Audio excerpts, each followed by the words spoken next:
The Mills building was once an asylum, but now it houses the state's Department of Health and Environmental Control. But even with new people occupying these buildings, the history still remains. The partnership allows cookie lovers to order straight from the Grubhub app, and it'll be delivered contact-free right to your door. Instead of scheduling expensive doctor's appointment, women can come to pharmacies like this, where pharmacists can prescribe them birth control over the counter. Food Rescue US is a nationwide nonprofit that allows restaurants like this one to post their unused food on the app and allows volunteers to come pick it up and deliver it to other nonprofits who feed the hungry. The newest addition to the Carolina Panthers roster arrived in Charlotte yesterday. Quarterback Sam Darnold has made his first appearance since it was announced that he was being traded from the Jets to the Panthers. Finally tonight on Carolina News, commuters in Toronto had a little surprise visit from a furry friend in a subway station on Thursday morning. A beaver tried to catch a free ride. Gamecocks will be taking on Stanford in the Final Four coming tonight at 6 p.m. You can watch the game on ESPN. Ward Jollis is going to have a full breakdown of the Final Four coming up for you later in the show.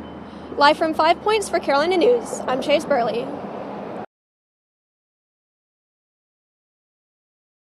But I think the goal here is to get a bill that we're going to be able to pass. That's Representative Jeff Johnson. Last week, he amended South Carolina's hate crime bill to reduce the number of classes of people protected. Lawmakers said that by reducing the number of protected classes that are listed, they could more easily pass the bill in the state. But this came at the expense of the LGBTQ+ community. Jack McConnell, a local human rights activist, says that he's not surprised by this decision. With the rise of anti-LGBTQ legislation in the South, it was only a matter of time before something like this came along where they just purposely left us out. Lawmakers claim that all aspects of sexual orientation and gender identity are already covered by the word sex thanks to a previous Supreme Court case. But in a court of law like this one, specific wording in the statute can be really important. Yesterday, the full House Judiciary Committee went back on this amendment and decided to specifically include the words sexual orientation and gender as protected classes. Activists say the problem now is that the bill only covers violent crimes. I'm afraid if we remove those offenses altogether, that we're really taking most of the impact of having a hate crime bill out of the hate crime bill.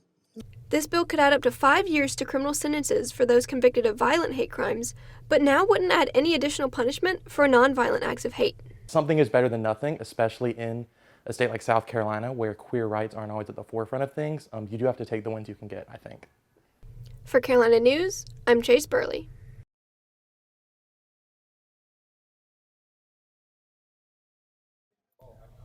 In early March, legislators met to discuss precautionary measures that would reduce abortions by preventing pregnancy in the first place. The Pharmacy Access Act aims to make birth control more affordable and also more accessible. Anything that will increase access to all hormonal contraceptives is a good thing. Instead of scheduling expensive doctor's appointment, women can come to pharmacies like this, where pharmacists can prescribe them birth control over the counter. Vicki Ringer of Planned Parenthood says that this act would be beneficial if it passes. Many pharmacists probably know as much or more than some physicians about all the variety of contraceptives that are on the market and how they work. Senator Tom Davis, the sponsor of this act, says that the decision wouldn't be on physicians. That would be subject to a written joint protocol that's developed by the Board of Medical Examiners and the Board of Pharmacy. At the Senate Medical Affairs Committee meeting, not everyone agreed with the act. This is what Senator Richard Cash had to say. We all agree that this bill is somewhat of a trade-off at the expense of a woman having a face-to-face consultation. But Planned Parenthood says that the decision should always be up to women. The legislature should not be deciding how often people go to the doctor. A study of South Carolinians revealed that 90% of people in the state support increased access to contraceptives. Senator Davis is hopeful that South Carolina will become the 14th state with this type of legislation. For Carolina News, I'm Chase Berley.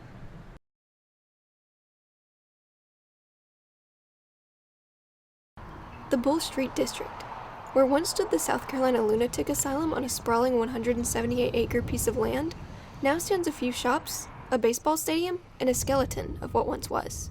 And growing up in Columbia, Bull Street meant people who weren't all there. That's Harriet Scott. She was a nurse in a women's ward on the Bull Street campus back in 1966. You walked in, it was really quite pitiful. And we had one lady who was tied to the bed because she had syphilis. And she was threatened all the time, screaming out. It was prison-like. It was prison. Betty Gurnell was a caseworker at the asylum in the early 70s. She worked in the Babcock building. This is her first time seeing the building in its most recent state, partially burned down and now under construction. I'm glad the area is being repurposed. I think it's wonderful that all this wasn't torn down.